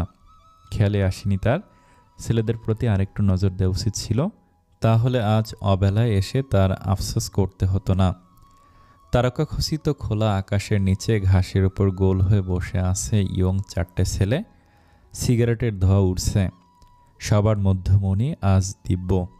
সে পিছন দিকে হেলে বসে 2 হাত ঘাসের উপর ঠেস দিয়ে আকাশপানে তাকিয়ে আছে। এর মধ্যে লিমন সিগারেটের ধোঁয়া উড়িয়ে টিটকারি দিয়ে বলল, দিব্য শালা, দেবদাস বনে গেলি নাকি? দিব্য উত্তর দেয় না। সে জবাব দেওয়ার প্রয়োজন বোধও করে না। লিমন কপাল কুঁচকে ফের জিজ্ঞেস করল, এই দিব্য, তুই তনুজাকে এখনও সাপোর্ট করছিস কেন? আমি বুঝতে পারছি না। আর তোর ভাইকে বা কেন দোষ দিচ্ছিস? তনুজা ক্যারেক্টারলেস হতে পারে? দিব্য আকাশ বাতাস কাঁপিয়ে ধমক দেয়। লিমনের শার্টের কলার চেপে দাঁত কটমট করে বলল, just shut up, just shut up. Tanuja সম্পর্কে একটা বাজে কথা বলবি না। তনুজাকে আমি খুব ভালো করে চিনি, জানি ও এমন কোয়ালিটির মেয়ে নয়। আর ইভান রিভেঞ্জ নিচ্ছে আমার থেকে। ইভান প্ল্যান করে এমন কিছু করেছে। সেদিন অ্যাকচুয়ালি কী হয়েছিল আমাকে জানতে হবে। আর যা আমার তা যেভাবেই হোক আমার করতেই হবে। কলার ছেড়ে হাত ঝাড়তে ঝাড়তে সোজা হয়ে বসে দিব্য। উপস্থিত কয়েকজোড়া চোখে বিস্ময় প্রকাশ পায়। লিমন বিস্মিত স্বরে প্রশ্ন করে, দোস্ত, তুই কি সত্যি তনুজার প্রেমে পড়েছিস? তুই কি সত্যি সত্যি তনুজাকে ভালোবেসে ফেলেছিস? শান্ত অথচ দৃঢ় গলায় বলে Divya, yeah, I love her, I love Faristanur Tanuja. লিমনের চোখ দুটো বড় বড় হয়ে যায়। বিষাদের পারদ আকাশ ছুঁই হয়। অবাক হয়ে শোধায়, হোয়াট? তৃষা? সময় গড়িয়ে যায়। তনুজা ঠায় ফ্লোরে বসে রয়। অসারের মতো শরীর নিয়ে মাথাটা বিছানার সাথে ঠেকিয়ে চোখ বন্ধ করে আছে তনুজা। তন্মধ্যে শব্দ করে দরজা খোলার শব্দে আটকে ওঠে তনুজা। পরপর মাথা তুলে ইভানকে এদিকে তাকিয়ে থাকতে দেখে অজানা ভয় আতঙ্কে সিটিয়ে যায় তনুজা। লোকটার চোখ দুটো কেমন লাল টকটকে হয়ে আছে। লোকটা নিশ্চয়ই নেশা করে আসছে। ইভান যত এগোতে থাকে তনুজার গলা শুকে আসতে থাকে। এই লোকটা কি এখন স্বামিত্ব ফলাবে, তনুজাকে ছোবে, জোর জবরদস্তি করে বাসর করবে? এসব মনে উঠতেই তনুজার কেমন গা ঘিন ঘিন করে ওঠে। তনুজা এই লোকের স্পর্শ না মেনে নিতে পারবে, আর না তো চিৎকার করে প্রতিবাদ করতে পারবে। কারণ সবাই বলবে ইভান তার স্বামী, তার পুরোপুরি হক আছে তনুজার ওপর। ইভানের প্রতি আকাশসম ঘৃণা হচ্ছে তনুজার। সব দোষ এই লোকের। এই ইচ্ছে করে তনুজাকে ফাঁসিয়েছে।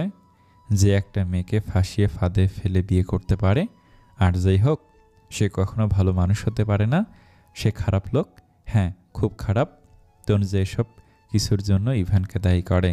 আর পৃথিবীর সবচেয়ে খারাপ লোকের ট্যাগ লাগায় ইভানের নামের পাশে। ইভান একে বেঁকে পা ফেলে বিছানার দিকে এগোচ্ছে। তনুজা তত আতঙ্কিত হয়, ভয়ে আড়ষ্ট হয়। তনুজার প্রেরব শরীর ভয়ে জুবুতুবু হয়ে যাচ্ছে। She is a prostitute. Tisha একটা প্রস্টিটিউট।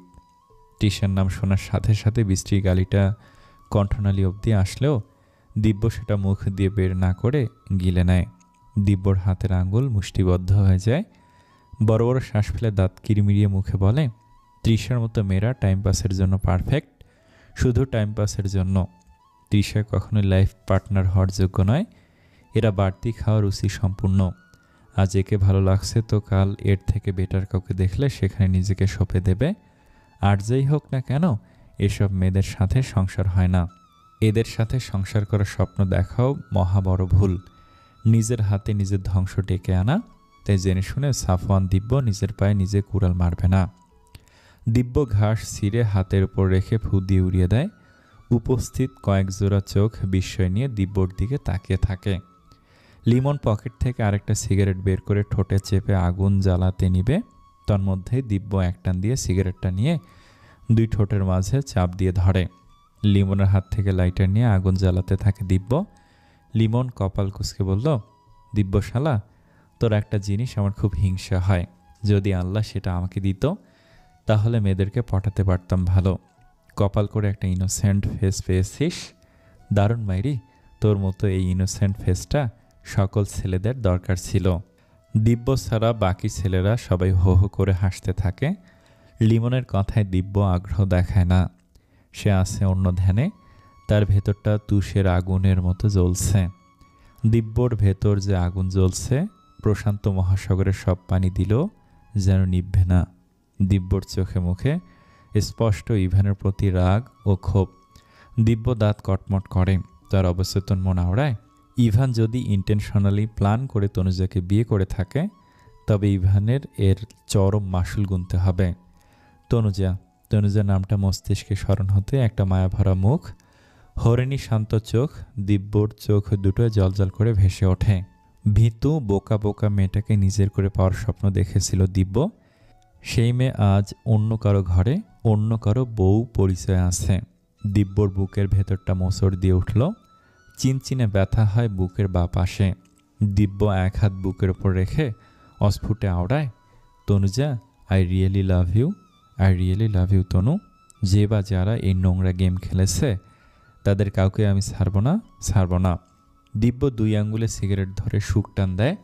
আজ আর সিগারেটের নিকোটিন মস্তিষ্কে সুখানুভূতি দিচ্ছে না, কোনো কিছুই ভালো লাগছে না দিব্যর ইচ্ছে করছে সব কিছু ভেঙে গুঁড়ো গুঁড়ো করে ফেলতে। পরপর আকাশের দিকে মুখ করে ধোঁয়া ছাড়ে দিব্য। তার কষ্টটাও যদি এভাবে ধোঁয়ার মতো বাতাসে উড়িয়ে দেওয়া যেত, উফ, তাহলে অন্তত একটুও শান্তি মিলত। ইভান বিছানার এক পাশে পা ঝুলিয়ে ধপ করে বসে। তার চোখ দুটো বারবার বুজে আসতে চাইছে। অনেক কষ্টে সে পিট করে তাকানোর চেষ্টা করছে। তার সামনের সব কিছু সে ডাবল দেখছে। তনুজা পরনের কাপড় 2 হাতে শক্ত করে ধরে জড়সড় হয়ে আছে। তনুজার গলাটা শুষ্ক মরুভূমির মতন হয়ে আসছে। তনুজা জিভ দিয়ে গলাটা ভিজিয়ে নেওয়ার বৃথা চেষ্টা করে। লাইটের ফকফকে সাদা আলোয় তনুজার শ্যামবর্ণ মুখ, ফোলা ফোলা চোখ মোহহীন লাগছে। ইভান ঘন ঘন কয়েকবার পলক ফেলল। তনুজার ফেসের মধ্যে সে তৃষাকে দেখতে পায়। তার চোখে তৃষার ফেস ভাসছে। ইভান 2 হাতের উল্টো পাশ দিয়ে চোখ ডোলে ফের তাকায় তার দিকে। নেশা অবস্থায় থাকায় তার মনে হচ্ছে এটা তৃষার ফেস। ইভানের মনে হয় আবার তৃষা তার স্বপ্নে এসেছে। ইভান হাত বাড়িয়ে তৃষার মুখটা ছুঁতে দেখতে চায়। ইভান তনুজার দিকে 2 হাত বাড়িয়ে তনুজার মুখ স্পর্শ করতে নেয়। তনুজা এক ঝটকায় ইভানের হাত সরিয়ে দিয়ে উঠে দাঁড়াতে চেঁচিয়ে বলল, খবরদার, একদম ছোবেন না আমাকে, একদম ছোবেন না। এবার আমি বুঝতে পারছি আপনি সবটা ইন্টেনশনালি করেছেন। সি, একটা মানুষ এতটা খারাপ কি করে হতে পারে? একটা অসহায় মেয়েকে ফাঁসিয়ে তার অসহায়ত্বের সুযোগ নিয়ে বিয়ে করতে পারে? এরকম একটা লোককে আমি ঘৃণা করি। আপনি খারাপ, খুব খারাপ, পৃথিবীর সবচেয়ে খারাপ লোক আপনি। তনুজা কান্না ভেজা গলায় চেঁচিয়ে এক নাগারে বলতে থাকে। তনুজা চিৎকারে ইভানের মস্তিষ্ক একটু সচল হয়। চোখের পলক তুলে পূর্ণ দৃষ্টিতে তনুজার দিকে তাকানোর চেষ্টা করে। পরপর তার স্মরণ হয় তনুজার কথা। আজকের ঘটনা তার নিউরনে সারা জায়গায়। ইভান অগ্নিচক্ষু নিয়ে উঠে দাঁড়ায়, তনুজার দিকে এগোতে থাকে। তনুজা পিছাতে থাকে। পিছাতে এক আঙুল উঁচিয়ে ঢোক গিলে নিয়ে তনুজা বলে, এগোবেন না, আমার কাছে আসবেন না প্লিজ। তনুজার কণ্ঠে অসহায়ত্ব নামল। ইভানের এতে কোনো হেলদোল নেই। কথা বলতে বলতে তনুজার পিঠ ওয়ার্ড্রোবের দেয়ালে ঠেকে যায়। পিছনে দেওয়াল, সামনে ইভান অগ্নিমূর্তি ধারণ করে দাঁড়িয়ে আছে সে। ইভান ঢুলতে তনুজার দিকে ঝুঁকে বলল, কি বললে তুমি? কি বললে? আমাকে ঘৃণা করো? আমাকে? কথাটা শেষ করে হা হা করে হাসতে থাকে ইভান। ইভানের এহেন হাসিতে তনুজা ভরকায়। ইভান হাসি থামিয়ে দাঁতে দাঁত পিষে বলল, তুমি আমাকে কি করে ঘৃণা করবে? আরে আমি ঘৃণা করি গোটা মেয়ে প্রজাতিকে। মেয়ে প্রজাতি হলো এই পৃথিবীর সবচেয়ে নিকৃষ্ট কীট। এদেরকে আমি প্রচণ্ড ঘৃণা করি। ইভানের মুখ থেকে উটকো বিশ্রী গন্ধ আসলো। তনুজার গা গুলিয়ে আসছে। তনুজা মুখটা অন্যদিকে ঘুরিয়ে নিয়ে তাচ্ছিল্য করে বলল, নাটক করছেন? নাটক? এখন নাটক করে এসব বলছেন? তাহলে এরকম আমাকে ফাঁসিয়ে বিয়ে কেন করলেন? আপনি বিয়েতে রাজি কেন হলেন? আপনি রাজি না হলে তো এই বিয়ে হয় না। আপনি প্ল্যান করে এসব কিছু করেছেন। আপনি সবাইকে বলতেন সে রাতে আপনার আমার মধ্যে এমন কিছুই হয়নি। ইভান এক হাতে তনুজার মুখটা নিজের দিকে ঘুরিয়ে নেয়। তনুজার নরম গাল এক হাত দিয়ে চেপে ধরে বলল, এই মেয়ে প্রজাতি খুব স্বার্থপর, বেঈমান। এই মেয়ে প্রজাতি একটা আতঙ্কের নাম। শোনো মেয়ে, ইফতিয়ার ইভানের কাউকে ঠকিয়ে ফাঁসিয়ে উদ্দেশ্য হাসিল করার মন মানসিকতা আর ইচ্ছে কোনোটাই নেই, আর না তো কোনো দিন ছিল। যদি ইফতিয়ার ইভান এরকম চরিত্রের হতো তাহলে সে অনেক আগে এরকম একটা কিছু করতে পারত। ইভানের স্পর্শ অসহ্য ঠেকছে তনুজার কাছে। তনুজা প্রশ্ন ছুড়ে দেয়, তাহলে এই বিয়েতে রাজি কেন হলেন আপনি, আর বিয়েটা কেন করেই নিলেন? তনুজার গাল আরেকটু শক্ত করে চেপে ধরে ইভান। এবার ব্যথায় তনুজার চোখের কোল গড়িয়ে দুফোঁটা অশ্রু গড়িয়ে পড়ে। ইভানের সেদিকে বিন্দুমাত্র ভ্রুক্ষেপ নেই। রাগী দৃষ্টিতে তাকিয়ে সে জবাব দেয়, সবাই যখন তোমাকে দায়ী করছিল, তোমাকে বাজে বলছিল, জানি না সেই সময় আমার কি হয়েছিল। তোমার ফ্যামিলি ব্যাকগ্রাউন্ডের কথা মনে হয়ে তোমার প্রতি দয়া করে এই বিয়েতে আমি মত দিয়েছিলাম। কেন জানি সেই সময় আমার মনে হচ্ছিল তোমাকে সবাই সিসি করছে, এর পেছনে আমি প্রত্যক্ষভাবে দায়ী না হলেও হয়তো পরোক্ষভাবে দায়ী। আর তোমার কি মনে হয় আমি তোমার কথা মতো আমাদের মাঝে কিছুই হয়নি এরকম বললে সবাই বিশ্বাস করতো? করতো না, বিশ্বাস করতো না। এই সমাজের লোক কারো উপকার করতে পারে না, তবে তারা শুধু অন্যের পিছনে লাগতে পারে। এটা তারা খুব ভালো পারে। কাউকে কিভাবে হেনস্থা করবে, কার থেকে প্রিয় জিনিস কেড়ে নিবে, তারা শুধু এসব খারাপ কাজেই পারদর্শী। এটুকু বলে থামে ইভান। হাঁপাতে থাকে সে। হঠাৎ ইভান নিজের ওপর বিস্মিত হয়, বিস্ময় নিয়ে আওড়ায়, আরে তোমাকে এত সাফাই কেন গাইছে আমি, তোমাকে কৈফত কেন দিচ্ছি? তনুজা ইভানের হাতটা নিজের গাল থেকে ছাড়িয়ে নেওয়ার চেষ্টা করতে করতে চিল্লিয়ে বলে, ছাড়ুন আমাকে, আর এসব মিথ্যে নাটকীয় কথাবার্তা বন্ধ করুন। আমাকে এত দয়া দেখানোর দরকার কি ছিল? ছিল না দরকার। ইভানের মেজাজটা দপ করে বিগড়ে যায়। তনুজার কথায় তরতর করে তার রাগের পারদ সর্বোচ্চ হয়। গলা স্বর চড়িয়ে সে বলল, বলেছিলাম না এই মেয়ে জাতি খুব স্বার্থপর, তারা শুধু নিজের দিকটা দেখে। এই প্রজাতির ওপর আমার আজীবন ঘৃণা রয়ে যাবে। I hate them. তনুজার দুই বাহু শক্ত করে বলতে থাকে ইভান। তনুজা ব্যথায় কুঁকড়ে যায়। তনুজা অস্ফুটে আওড়ায়, আহ ছাড়ুন, আমার লাগছে। ইভান তনুজাকে ধাক্কা দিয়ে সে পিছনে ঘুরে যায়। আচমকা ধাক্কা দেওয়ায় তনুজার মাথাটা ওয়ার্ড্রোবের সাথে লাগে। ওয়ার্ড্রোবের কোনা কপালে লাগে। তনুজা ব্যথায় চোখ মুখ কুঁচকে ফেলে। এক হাত কপালে চেপে ধরে। তৎক্ষণাৎ হাতটা ভেজে ভেজে অনুভব হয়। তনুজা কপাল চেপে ধরা হাতটা সামনে নিয়ে দেখে লাল টকটকে তরল হাতে লেপ্টে আছে। তনুজা ফুপিয়ে কাঁদতে কাঁদতে ওয়ার্ড্রোবের সাথে ঠেস দিয়ে নিচে বসে পড়ে। ইভান ডানে বামে না তাকিয়ে বিছানায় শটান হয়ে শুয়ে পড়ে। বিড়বিড় করে সে, প্রত্যেকে সেলফিশ, প্রত্যেকেই। ইভানের মাথায় বালিশ নেই, পা দুটো অর্ধেক বিছানার বাইরে ঝুলছে, পায়ে জুতো জোড়া আছেই, পুরো এলোমেলো বিধ্বস্ত অবস্থায় শুয়ে, বুঝে নেয় চোখ জোড়া। তনুজা এভাবে বসেই বিছানার দিকে তাকিয়ে থাকে ঠায়। ইভানের এমন এলোমেলো অবস্থা দেখে ইভানের বলা কিছু কথা পরপর মস্তিষ্কে সারা জায়গাতেই তনুজার মনে কিছু প্রশ্ন জাগে। তনুজার মনে কিছু প্রশ্ন জাগে। এই লোকটা তাকে ফাঁসিয়ে বিয়ে করতে কেন গেল? লোকটা কেন জোর জবরদস্তিও করেনি? লোকটার চোখে মুখে কোনো লালসা দেখতে পাওয়া যায়নি। যেটা দেখা গেল সেটা মেয়েদের প্রতি তীব্র ঘৃণা। এতই যদি মেয়েদের প্রতি তীব্র ঘৃণা, তাহলে বিয়ে কেন করলো? লোকটার কথা কি তবে সত্যি? সে দয়া দেখিয়েছে তনুজাকে? সেও কি তনুজার মতো পরিস্থিতির শিকার হয়েছে? নূরজাহান সোফায় বসে চায়ের কাপে চুমুক দিচ্ছে, আবার পত্রিকায় চোখ বোলাচ্ছে। তামান্না এক মগ কফি হাতে এসে ধপ করে সোফায় বসল। শিরিন বুয়ার সাথে কিচেনে। নূরজাহান গলা খাকারি দিয়ে ডাকলেন, ছোট বৌমা। শিরিন তস্ত্র পায়ে কিচেন থেকে বের হয়ে আসতে আসতে বলে, হ্যাঁ মা। নূরজাহান পত্রিকায় চোখ রেখেই শুধায়, সে নবাবজাদি মেয়ে এখনো ঘুম থেকে ওঠেনি? শিরিন বুঝল শাশুড়িমা কাকে মিন করছে। শিরিন কণ্ঠ খাদে রেখে জবাব দেয়, তনুজা রুমে আছে মা, উঠেছে হয়তো, বাচ্চা মেয়ে লজ্জা পাচ্ছে হয়তো, তাই বেরোচ্ছে না। বাচ্চা মেয়ে? আরে ওর বয়সে আমাদের সময় মেয়েরা কয় বাচ্চার মা হয়েছে। সাথে ভোর সকালে উঠে বাড়ির সবার জন্য রান্না করতে হতো। যাই হোক, এতবেলা করে ঘুমানো এসব আমার পছন্দ নয়। যেভাবেই হোক বিয়ে যেহেতু হয়েছে তাকে তার দায়িত্ব বুঝিয়ে দিও, আর তাকে বলো তার স্বামীকে ওসব ছাইপাশ ছাড়াতে। মেয়ে মানুষ চাইলে সব পারে। শিরিন ঘাড় নেড়ে হ্যাঁ সূচক উত্তর দেয়। তামান্না কফির মগে ঠোঁট ছুঁয়ে বলে উঠল, মা, আমি বুঝলাম না ওই মেয়েকে কেন এবাড়ির বউ করলে? একটা থার্ড ক্লাস ফ্যামিলির মেয়ে, যার বাবার চরিত্র ভালো না, আচ্ছা ফ্যামিলির কথা না হয় বাদই দিলাম, মেয়েটা তো আহামরি কিছু নয়, না সুন্দরী আর না স্মার্ট, কোনোটাই না, অ্যাভারেজও পারে না। ধুর মা, তুমি কেন যে ইভানের সাথে এই মেয়েটাকে বিয়ে দিতে গেলে? আমি আমাদের ইভানের জন্য স্মার্ট দেখে ডানাকাটা পরীর মতন কাউকে খুঁজে দিতাম। আমার এক বান্ধবীর মেয়ে ছিল, খুব সুন্দরী আর ওভার স্মার্ট। নূরজাহান মেয়ের দিকে তীক্ষ্ণ চোখে তাকাতেই তামান্না থেমে যায়।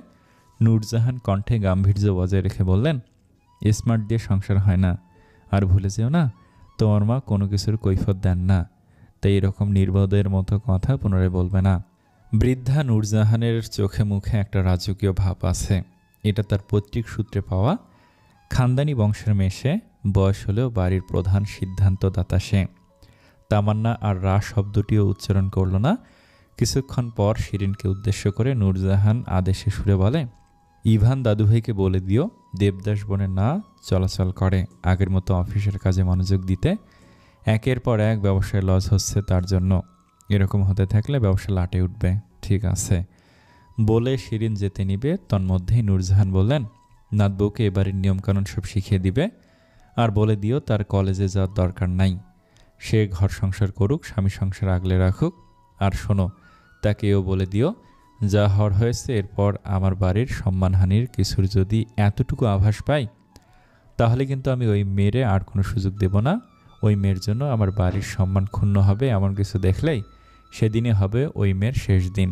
এই বাড়িতে তার কোনো আশ্রয় হবে না, তাই ওই মেয়েরে সাবধান করে দিও। আশা করি বুঝতে পারছো কি বলতে চাইছি। তামান্না একপাশে বসে আটসাই করতে থাকে। শিরিন মাথা কাত করে ছোট করে জবাব দিল, জি মা। তনুজা ওভাবে বসে কাঁদতে কাঁদতে একটা পর্যায়ে চোখ দুটো লেগে যায়। শেষ রাতের দিকেই হয়তো ঘুমিয়ে পড়েছে সে। মাথাটা ওয়ার্ড্রোবের সাথে ঠেকে দুপা ফ্লোরে ছড়িয়ে রাখা। এভাবেই একটা বিধ্বস্ত যাতনার রাত কাটে তনুজার। এর মধ্যে দরজায় শব্দ হতেই ধরফড়িয়ে ওঠে তনুজা। দরজার দিকে একবার তাকায় তো আরেকবার বিছানায় উপর হয়ে ঘুমিয়ে আছে ইভান। মুখের একপাশে তার বিছানায় লেপ্টে আছে, এলোমেলো চুলগুলো কপাল ছাড়িয়ে ভ্রুয়ের নিচে নেমে গেছে। তনুজা দৃষ্টি ঘুরিয়ে নিয়ে শাড়ির আঁচলটা ভালো করে জড়িয়ে নিয়ে দরজার দিকে এগোয়। দরজা খুলতেই বুয়া মাজেদা বাঁকা চোখে তাকিয়ে বলে উঠল, খালাম্মা ডাকতাছে তোমারে, তাড়াতাড়ি যাও, কথা আছে নাকি? খালাম্মা মানে নূরজাহান। এ বাড়িতে আসার পর এই মহিলাকে তনুজা ভয় পেত, কেমন সবসময় গম্ভীর হয়ে থাকে। তারপর কাল যা ঘটালো, তারপর থেকে তো জমের মতো ভয় পায় তনুজা। নূরজাহান কেন সকাল সকাল ডাকছে, এই কথা ভাবতে থাকে তনুজা। তনুজার ভাবনার মাঝে মাজেদার কর্কশ স্বরে, এইভাবে সায়ঙ্গের মতো দাঁড়াইয়া না থাইকা তাড়াতাড়ি যাও, নইলে বুড়ি সেইতে যাইব। বুড়ির বয়স বাড়ছে, তার দেমাক আর কথার ঝাঁজ এখনও কমেনি। মাজেদার এরূপ কথায় অবাক হয় তনুজা। অসামনে মালকিন সম্বন্ধে কি বলছে, অথচ সামনে থাকলে থরথর করে কেঁপে হুজুর হুজুর করে সম্মান ভক্তি শ্রদ্ধা দেখায়। খালাম্মা খালাম্মা করে মুখে ফেনা তোলে, অথচ এখন তুচ্ছ তাচ্ছিল্য করে বুড়ি বলছে, আরও রাগ ক্ষোভ প্রকাশ করছে। আড়ালে মানুষের কত রূপ। তনুজা ওয়াশরুম থেকে চোখে মুখে পানির ছিটা দিয়ে রুম থেকে বের হয়। দোতলার করিডোর দিয়ে ভয়ে ভয়ে যাচ্ছিল সে। এমন সময় হাতে টান পড়ায়, হকচকায় তনুজা। ঘাড় ঘুরিয়ে তাকাতেই ধক্কক করে ওঠে বুক। অস্ফুটে আওড়ায়, দিব্য মাত্র বাড়ি ফিরল। সে নিজের রুমে যেতে নিলে তনুজাকে যেতে দেখে ভাবে তনুজাকে সব বলবে, ইভানের মুখোশ খুলবে।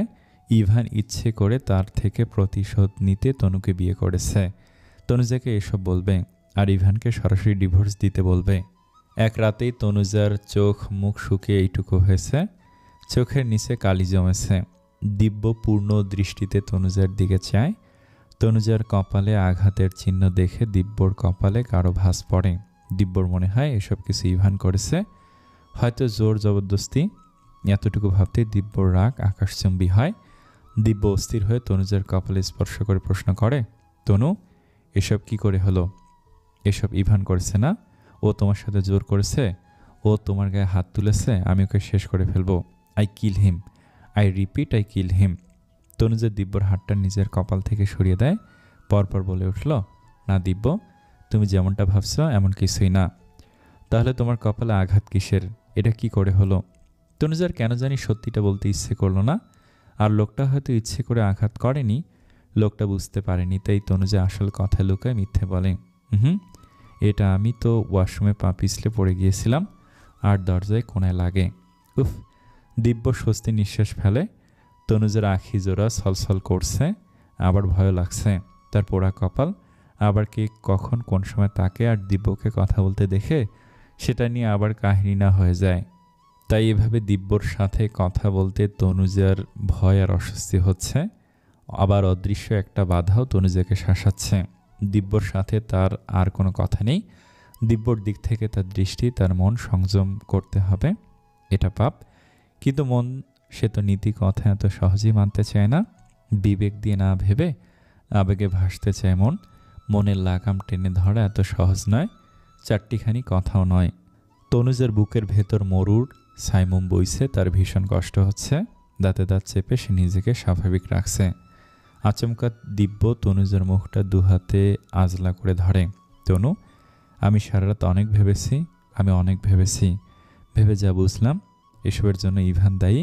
ইভান আমার থেকে রিভেঞ্জ নিতে এসব করেছে। আমি মাম্মার কথা মতো আর চুপ করে থাকবো না। আমি তোমাকে এখান থেকে উদ্ধার করবই, আই প্রমিস। তনুজা দিব্যর হাত দুটো মুখ থেকে সরিয়ে দেয়, ভরাট স্বরে বলল, দিব্য ছড়ি, তুমি বাদ দাও। তার হয় না, আর আমি নিজেকে নিয়ে ভাবি না। নদীর স্রোতের মতো জীবনকে তার আপন গতিতে ছেড়ে দিয়েছি আমি। দেখতে চাই ভাগ্য আমাকে কতটা কাঁদাতে পারে। নিজেকে নিয়ে নতুন করে আমার কোনো চাওয়া পাওয়া নেই। দিব্য অস্থির চিত্তে বলল, তনু, তুমি চাও না তোমার সাথে যে চিট করেছে তাকে সাজা দিতে, নাকি তাকে তার চিটিং করে করা কাজে সফল হতে দিবে? সফল হতে দিবে নাকি সাজা দিবে? তুমি ইভানকে ডিভোর্স দিবে তনু? আমি তোমার পাশে আসি, থাকবো। আমি উকিলের সাথে কথা বলবো, তোমার আর ইভানের ডিভোর্সের ব্যবস্থা করব। তনুজা ঠোঁট প্রসারিত করে কিছু বলবে, এমন মুহূর্তে আচমকা নূরজাহানের গলা শুনে তনুজার পিলে চমকে ওঠে। ভয়ে আতঙ্কে হাত পা জমতে শুরু করে তনুজার। ঘর পোড়া গরু সিঁদুরে মেঘ দেখলেই ভয় পায়। তনুজার অবস্থাও এখন এমন হয়েছে। তনুজা ভয়ে ভয়ে ছিল, না জানি দিব্য আর তাকে নির্জনে কথা বলতে কে দেখে, আবার কে কি কুৎসা রটনা করে বসে। একে তো কোনো দোষ না করেই তার ওপর এক বদনাম হয়েছে। এখন দিব্যর কথার প্রত্যুত্তর দেওয়ার আগেই নূরজাহানের বাসখাই গলা কর্ণগোচর হতেই ভয়ে আতঙ্কে তনুজার হাত পা কাঁপতে থাকে। কই সে নবাবের বেটি, কই? কোন সময় না তার ডাকছি, এখনও তার চাঁদ মুখের দর্শন হলো না। তা সে কি মনে করে নিজেকে? নূরজাহান চেঁচিয়ে তাচ্ছিল্য করে বলতে থাকে। তনুজা তড়িৎ উল্টো ঘুরে দাঁড়ায়। তনুজার বুক কাঁপছে। উফ, উপরে আসছে দিদুন, না জানি দিব্য আর তাকে দেখে কি রিয়্যাক্ট করে বসে। তোর মধ্যে শিরিনের কণ্ঠে আসলো, মা, সিঁড়ি বেয়ে উঠতে উঠতে গিয়ে আপনার হাঁটুর ব্যথা বাড়বে তো, আপনি নিচে বসুন, আমি তনুজাকে ডেকে দিচ্ছি। দোতলার বারান্দায় দাঁড়িয়ে শিরিন বলে। নূরজাহান সিঁড়ির প্রথম ধাপ দাঁড়িয়েছিলেন, গম্ভীর স্বরে জবাব দিলেন, আচ্ছা ঠিক আছে, তাড়াতাড়ি নিচে আসতে বলো। তা তাকে ডাকার জন্য কি জনে জনে মানুষ রাখা লাগবে নাকি? যত সব। বাড়ির বউ কোনো দায় দায়িত্ব নেই, কাণ্ডজ্ঞান নেই। আরে বউদের কাজই থাকে সকালে উঠে চুলোর পাশে যাওয়া। আপন মনে বকবক করতে করতে নূরজাহান প্রস্থান করতে থাকে। তনুজা দিব্যর দিকে ঘুরে না তাকিয়ে ব্যস্ত হয়ে তড়িঘড়ি করে বলল, বাদ দাও দিব্য, আমি চাই না আমার জন্য নতুন করে তোমাদের সংসারে কোনো ঝামেলা হোক। আর তুমি যে বললে সেসব এতটা সহজ নয়। এখানে তুমি একা নও, তোমার সাথে তোমার পরিবার আছে। তারা তোমার সাথে কখনোই আর মেনে নেবে না আমাকে, আর তা সম্ভব নয়। আর আমি অদৃশ্য শক্তিতে বিশ্বাস করি, কেউ অন্যায় করলে তার বিচার হবেই। আমার সব অভিযোগ উপরওয়ালার কাছে দিলাম, সর্বোচ্চ অথরিটি আমার সাথে হওয়া অন্যায়ের বিচার করবে। এক নাগারে বলে পা চালায় তনুজা। দিব্য এক হাতে বাড়িয়ে ডাকে, তনুজা, তনু, তুমি বোঝার চেষ্টা করো। কেউ তোমার পাশে না থাকলেও আমি আছি, আর আমি থাকবো।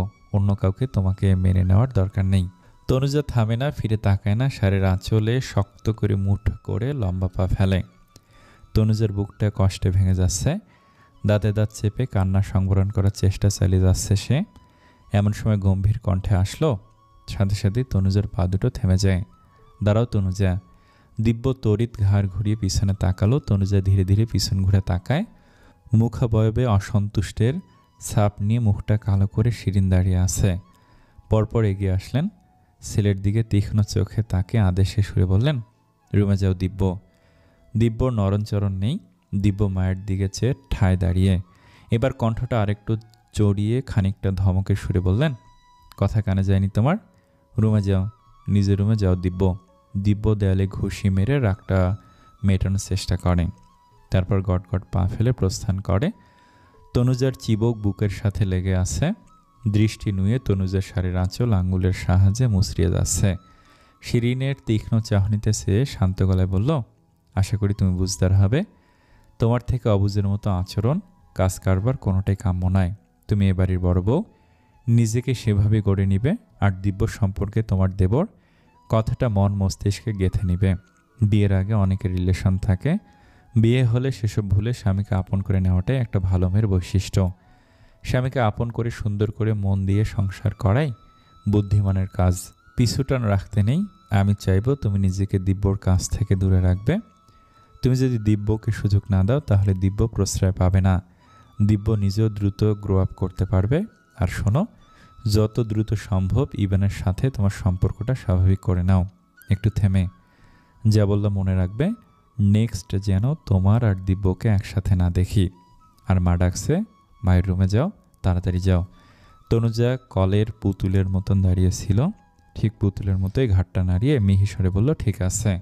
নূরজাহানের বড় আলিশান রুমের ঠিক মাঝখানে গুটিসুটি হয়ে দাঁড়িয়ে আছে তনুজা। নূরজাহান রুমের এক কোণে থাকা পুরনো আমলের সিন্দুকের ভেতর থেকে একটা গয়নার বাক্স বের করে আনলেন। সেটা হাতে নিয়ে বিছানায় আয়েশ করে বসলেন নূরজাহান। তনুজার দিকে তাকে বললেন, এই মেয়ে, এদিকে আসো। তনুজা গুটি গুটি পা ফেলে এগোয়। নূরজাহান ইশারা করে বললেন, বসো এখানে। তনুজা রোবটের মতন বিছানার এক পাশে সন্তর্পণে বসে। নূরজাহান গয়নার বক্সটা তনুজার হাতে দিয়ে বললেন, আজ থেকে এই গহনাগুলো তোমার। এর ভেতরে একটা সীতাহার, একজোড়া ঝুমকো আর দুটো রুলি আছে। এসব পুরনো দিনের স্বর্ণের তৈরি গহনা, একদম খাঁটি, একটুও খাদ নেই। এগুলো আমার ছিল, আমার ইভানের বউয়ের জন্য তুলে রেখেছিলাম। তনুজা অনুভূতি শূন্য হয়ে আছে, তার মধ্যে কোনো ফিলিংস আসছে না। সে যেন এক জড় পদার্থ। বাক্সটা হাতে ধরে সে নিশ্চুপ আছে। সোনাদানা এসবও তার মনে এক টুকরো প্রশান্তি আনতে পারছে না। নূরজাহান পা দুটো ছাড়িয়ে বেডের সাথে হেলান দিয়ে বসে। দীর্ঘশ্বাস ফেলে বলেন, শোনো মেয়ে, ইভান আমার বংশের প্রথম প্রদীপ। আমার বড় ছেলের একমাত্র সন্তান হলো আমার বড় দাদুভাই। তাই ইভান দাদুভাই আমার অনেক আদরের। আমার দাদুভাইকে ভালো রাখা, সুখে রাখা তোমার দায়িত্ব। আমি আর কদিনই বাঁচব। বাবা মা হারা এতিম ছেলেটাকে সুখে রেখো, কখনো কষ্ট দিও না। শেষের কথাগুলো বলতে বলতে কঠিন হৃদয়ের নূরজাহানের গলাটা কেমন ভারী হয়ে আসলো। থামলেন একটু। তনুজা চোখ তুলে নীরের চাহনিতে দিদুনের দিকে তাকালো। কঠিন শক্ত মনের নূরজাহানের ভেতরেও যে একটা নরম মন আছে, সেই রূপের সাথে তনুজার আজকেই প্রথম পরিচয় হয়। তনুজা ফ্যালফ্যাল করে চেয়ে রইল। বর্ষর শ্বাস ফেলে নূরজাহান ফের বললেন, তুমি ইভানের বউ, তাই তার অতীত সম্পর্কে তোমার জানাটা জরুরি। আর সব কিছু জেনে একজন উত্তম জীবনসঙ্গী হয়ে তোমার স্বামীর সাথে আমৃত্যু পর্যন্ত থাকবে। অতীত শব্দটা মস্তিষ্কে ক্যাচ করতেই তনুজার মধ্যে জানার জন্য একটা অদৃশ্য আগ্রহ কাজ করে। তনুজা তার সমস্ত মনোযোগ নূরজাহানের কথায় শ্রবণে দেয়। নূরজাহান বলতে থাকে, ইভানের বয়স তখন 7। সেই সময় তার চোখের সামনে তার মায়ের অ্যাক্সিডেন্ট হয়। বাচ্চা ছেলেটার মনের ওপর এর ব্যাপক প্রভাব পড়ে। তনুজা তৎক্ষণাৎ প্রশ্ন করে উঠল, কি করে ঘটেছিল অ্যাক্সিডেন্ট? সে আর বলো না, কি থেকে কি হয়ে গেল। উফ, বাড়ির সবাই একসাথে ঈদের কেনাকাটা করতে গিয়েছিলাম। বড় বৌমা, ছোট বৌমা, তাদের বাচ্চারা আর সাথে তামান্না। কেনাকাটা শেষ করে ইভান দাদুভাই বায়না ধরে সে রাস্তার পাশে বিক্রি হওয়া বেলুন নিবে। এক লোক রাস্তার পাশে বাচ্চাদের খেলনা নিয়ে বসেছিল। বড় বৌমা ইভানকে সাথে করে রাস্তার পাশে যায় কিনতে। সেই সময় দিব্য দাদুভাইও ওদের পিছু যায়। বড় বৌমা ওদের দুজনের ইচ্ছে অনুযায়ী এক একজনকে বেলুন, আরেকজনকে বল কিনে দেয়। বড় বৌমা লোকটাকে টাকা দিচ্ছিল, এর মধ্যে দিব্য দাদুভাই দুষ্টুমি করে ইভানের বেলুন ফাটিয়ে দেয়। ইভান রেগে গিয়ে দিব্যর থেকে বল কেড়ে নিয়ে রাস্তা বরাবর ছুঁড়ে ফেলে। দিব্য দৌড়ে বল আনতে যায়। দিব্যর বয়স তখন 5.5। ওইটুকু বাচ্চা এত বোঝেনি। বড় বৌমার টাকা দিয়ে পিছনে ঘুরে তাকিয়ে দেখে দিব্য রাস্তার মাঝে চলে যাচ্ছে। আর দ্রুত গতিতে একটা ট্রাক ছুটে আসছে এদিকেই। বড় বৌমা আকপিস না ভেবে ছুটে যায়, দিব্যকে ধাক্কা দিয়ে সরিয়ে দেয়। কিন্তু তার ভাগ্যে হয়তো সেদিন ওখানেই তার মৃত্যু লেখা ছিল। নিজে সরতে পারেনি। বেপরোয়া গতিতে আসা ট্রাকের নিচে। ইস, কঠিন মনের নূরজাহান বলতে বলতে হঠাৎ ঝরঝরিয়ে বাচ্চাদের মতো কেঁদে উঠল। তনুজার গাল বেয়ে নীরব অশ্রু গড়িয়ে পড়তে থাকে। তনুজা শুধালো, আন্টি, তামান্না আন্টি ওনারা সেই সময় পাশে ছিলেন না? নূরজাহান কাপড়ের আঁচল দিয়ে চোখ দুটো মুছে নিলেন। তামান্না গাড়িতে ছিল, আর ছোট বৌমা গাড়ির কাছে ছিল। ঘটনাস্থলে বড় বৌমার প্রাণ চলে যায়, আর দিব্যর হাত পা ছিলে আর কপালে হালকা আঘাত লাগে। থেমে। এখানেই সব শেষ হয় না, এখান থেকে শুরু হয় ইভান দাদু ভাইয়ের কষ্টের জীবন। বছরখানেক পরে ইভানের বাবাকে আমি জোর করে বিয়ে দেই। ছেলে মানুষ, এভাবে একলা কীভাবে থাকবে? তারপর বাচ্চা ছেলেটার দেখাশোনার জন্য বিয়ে দেই। ইশতিয়াক নতুন বউ আর ইভানকে নিয়ে চট্টগ্রামে থাকতো ব্যবসার জন্য। পর কখনো আপন হয় না, কথাটা যথার্থ। সত্যি হয় না, হয়নি ইভানের সৎমা আপন, হয়নি ইশতিয়াক ব্যবসার কাজে ব্যস্ত থাকতো। এদিকে সৎমা আদর স্নেহ করতো না, যত্ন নিত না, বরং অবহেলা অত্যাচার করত। মায়ের মৃত্যুর পর থেকে চঞ্চল ইভানের স্বভাব পাল্টে যায়। আগের মতো কারোর সাথে মিশত না, খেলতো না, সবসময় একলা থাকতো। বছরে একবার চট্টগ্রামে গিয়ে ইভানকে দেখে আসতাম। আমার উপস্থিতিতেও ইভানের সৎমা বুঝতে দিত না ইভানের ওপর করা অবহেলা, অযত্ন। ইভানকে নিষ্প্রভ দেখে ভাবতাম মায়ের জন্য হয়তো এমন করেছে, সময় গেলে ঠিক হয়ে যাবে। কিন্তু আমার ধারণা ভুল ছিল। ছেলেটা আদর যত্ন পেলেই আগের মতো চঞ্চল হতো, স্বাভাবিক হয়ে যেত। বুঝলাম ঠিকই, কিন্তু অনেক দেরিতে। খুব বেশি দেরি হয়ে যায়। ইভান যখন ক্লাস 8-এ পড়ে সেই সময় ইশতিয়াক স্ট্রোক করে। একসময় প্যারালাইজড হয়ে শয্যাশায়ী হয়ে যায়। তখন নতুন বউয়ের আসল রূপ জানতে পারি। আমার অসুস্থ ছেলেকে রেখে কমাস পরে টাকা পয়সা গয়নাগাটি নিয়ে নতুন বউ পালিয়ে যায়।